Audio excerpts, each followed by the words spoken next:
What's good, YouTube? We are back again with another chapter review of One Piece, chapter 1038. My thoughts on this chapter, I guess you could say the chapter was good.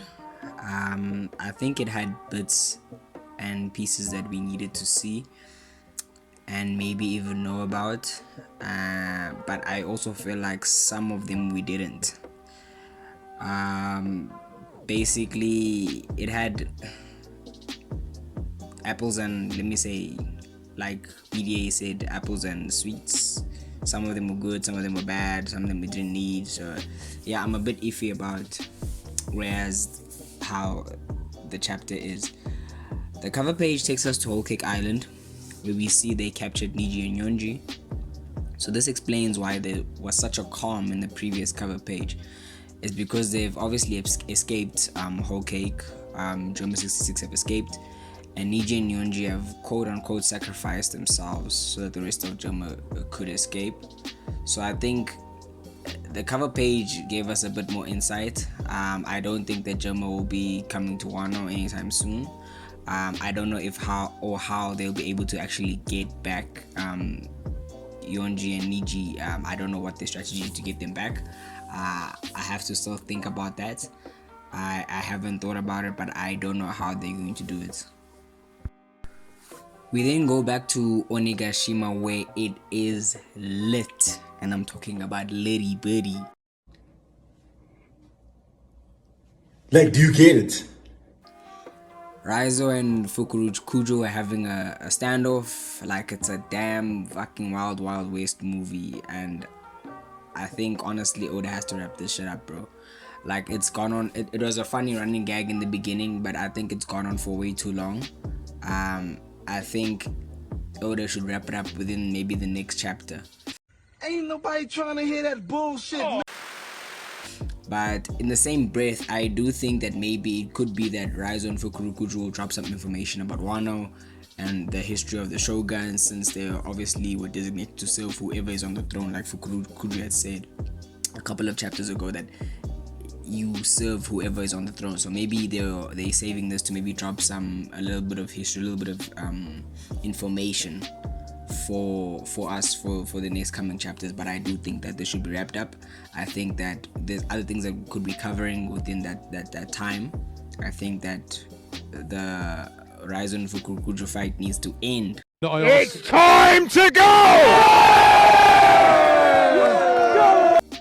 Fast forward later into the chapter, Chopper goes back to normal and recovers from the side effects of the medicine.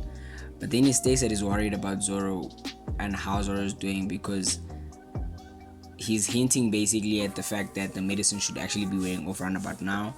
And Zoro was already on his last legs the last time they saw him and before he took the medicine, so he should be worse off now. My body different. I'm breathing different. You understand what I'm saying? The doctor said I wasn't gonna walk the same. You understand what I'm saying? I'm out. Then we obviously fast forward, we cut to Zoro. But Zoro is basically, seems like he's talking to someone, but the person he's talking to, it seems like it's Death, because you can see obviously there's a scythe, there's a skeleton, and the person that he's talking to, obviously it's a representation of how Death looks. But I honestly think that it really fits well with what Zoro said to King, or not actually what said to him. I don't know if he was speaking to him, but he said that he will become the king of hell if he has to, and we obviously know through Greek mythology. I'm just gonna go do like a little drop some knowledge for young niggas. Shut your stupid ass up. So in Greek mythology, Hades is basically the king of hell, the king of the underworld, and Thanatos is obviously the god of death who stays in the underworld. So he basically, in my opinion, he basically has to conquer death, let me say, in order to become the true king of hell. Because obviously when you in hell, you can't have more than one king or more than one conqueror. So I think maybe this is a way of Oda trying to say that Zoro has to conquer death in itself, which would be a good fit maybe for Zoro and the story. And obviously we know that there's gods and Buddhist deities in One Piece, so it's going along those lines. But then there's also a theory within the community that talks about how this might be a manifestation of Enma and how Zoro has to conquer that as well in order to become the true master of Enma. I think that's also a good idea. I really think it's a good idea, but also I think it's very unfair because the amount of feats that Zoro would have gotten within this arc or within this within Wano would be ridiculous. He already went to the rooftop. He fought the Yonko. He fought King. He conquered King via using Conqueror's coating, using his blades. It's just a lot of things that he's really getting to. I think that it's a good theory in essence. I think it's a really good theory, but it's a massive feat in itself. We also get some Izo and CP0 action where Izo is about to take on the CP0 members. I do think that though Izo definitely loses the fight if he faces both of them alone. He's already on his last legs. Like he said that he didn't think that facing this amount of beast pirates would be easy, obviously, and he's bleeding out. So I think that if he does face both of them, I think he's definitely losing. He's taking the L and they're definitely capturing him. The other option could be that Marco comes and helps him with the fight, because the CP0 did mention that because they should actually be taking Izo in because he was part of a notorious crew, which is obviously the Whitebeard Pirates, and that would obviously help me or lean towards the fact that since they're talking about the Whitebeard Pirates, the only other person from the Whitebeard Pirates who's there is Marco. So I think Marco might actually be a feature for this. He might come back and help Izo, and they might fight like a 2-on-2 battle with the CP0 members. I think it will be like maybe Whitebeard Pirates last stand. And yeah, man, I think that would be a better case than Izo fighting both of these people alone. I think that's the better option. Yamato has been running around like she is Pac, bro. She's been running around like she Pac for the last couple of pages, and she actually finally reaches the armory, but she reaches the armory like around about the same time as Kazenbo. So I'm not gonna lie, she came in clutch the extra time. She came in clutch. She helped. She's helping the team get the 3 points, you know. And yeah, man, she actually froze the bombs, which probably like slows down the process, obviously, of Kazenbo igniting them and blowing them up. So I think that's a very, very good thing. Get out, man! I fucking love One Piece show. My God. Oh. Then we get to the final part of the chapter. This is where the meat is, the sauce. This is where everything comes together. Oda did it in the last chapter as well, where he gave us the meat, the sauce in the last chapter. He's doing it again. Thank you to Goda. But yeah, man, we get to the last part of the chapter. Big Mom is basically giving Kid and Law hands. They are catching a heavy fade.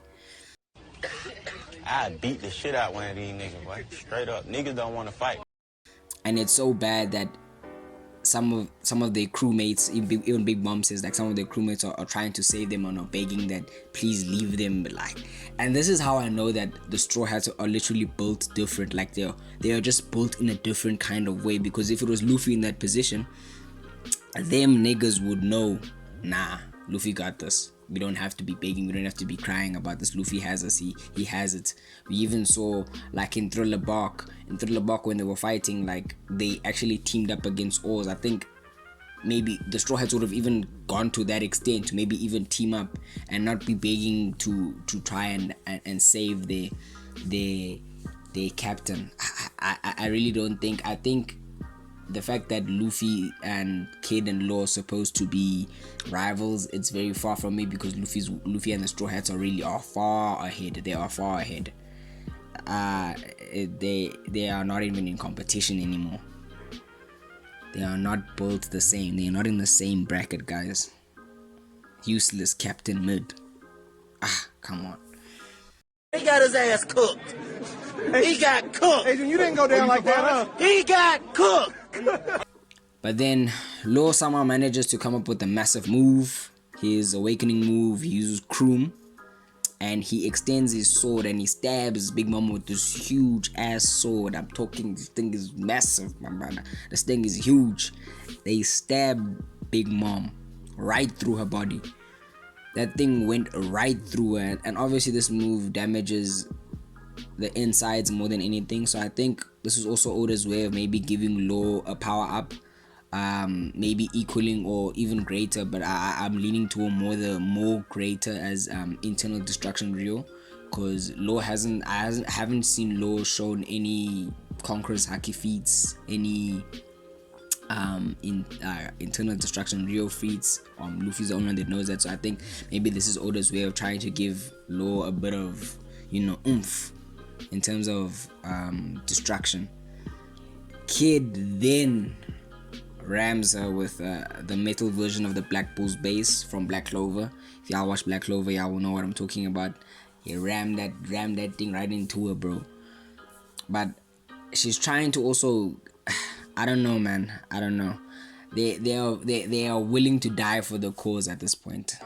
That's all I'm saying. They are willing to put their lives on the line for the cause, for the greater good. You gotta break some eggs to make an omelet, and I'm guessing those eggs are gonna be Kid and Law.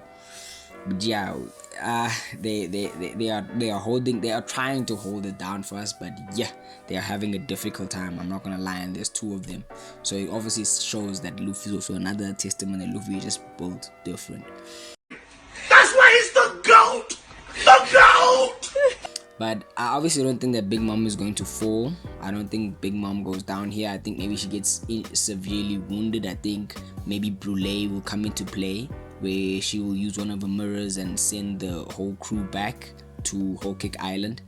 I think that's probably the best course of action, because obviously we have to go back to Elbaf. We have to go back into Usopp's territory where he meets the giants, and obviously there's all the stuff with Mother Caramel and the other giants and Loki. So Big Mom obviously has to feature in there. She has to. There's no way she has to feature. So I don't think she'll go down that in this fight in Wano. And Luffy did say that after I finish what I'm doing, Big Mom, you're next.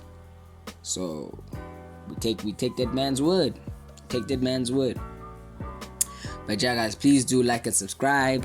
It helps with the algorithm. Until we meet again, bye, guys.